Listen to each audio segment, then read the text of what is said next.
તો પ્રેરણા ધ ઇમેન્સિપેશન એ દિવ્યાંગજનો માટે યોજાતી એશિયા ખંડની સૌથી મોટી ઇવેન્ટ છે કે જેને 19 વર્ષ પૂર્ણ થઈ ચૂક્યા છે અને 2025માં તે પોતાનું 20મું વર્ષ ઉજવવા જઈ રહી છે. આ વર્ષે પ્રેરણા ઇવેન્ટ 20 અને 21 સપ્ટેમ્બરના રોજ કલાભવનના પટાંગણમાં યોજાવા જઈ રહી છે. આ વખતે પ્રેરણા ઇવેન્ટની થીમ છે a utopia of oceans journey where every wave carries a dream of wonder and destiny છે.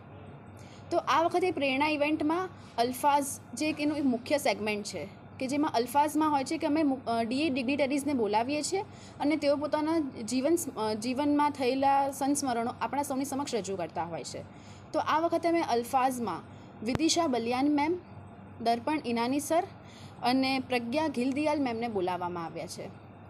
આ ઉપરાંત અમારું બીજું એક મુખ્ય સેગમેન્ટ હોય છે પેરાલિમ્પિક સ્પોર્ટ્સ અને ડીએ સ્પોર્ટ્સ કે જેમાં અમે પેરાલિમ્પિક લેવલે રમેલા ખેલાડીઓને પટાંગણમાં બોલાવીએ છીએ અને અહીંયા તેઓ પોતાની રમતનું પ્રદર્શન કરતા હોય છે કે જેના માટે અમે આર્ચરી તથા રનર્સ અને ગોચી આ 3 ગેમ આ વખતે રાખી છે કે જેમાં આર્ચરીમાં અમે અભિષેક થાવરે સરને ઇન્વાઇટ કર્યા છે.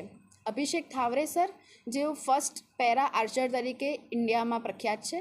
આ ઉપરાંત રનર્સમાં અમે 2 વ્યક્તિને બોલાવ્યા છે કે જે છે કૃષ્ણા ગુપ્તા સર અને સોહમ રાજપૂત સર. આ સાથે ગોચીમાં અમે 4 મેમને ઇન્વાઇટ કર્યા છે, ફિમેલ મેમ છે તેઓને ઇન્વાઇટ કરેલા છે. તો આ વર્ષની અમારી પ્રેરણા ઇવેન્ટમાં આ મુખ્ય મહેમાન તરીકે આવવાના છે. Thank you.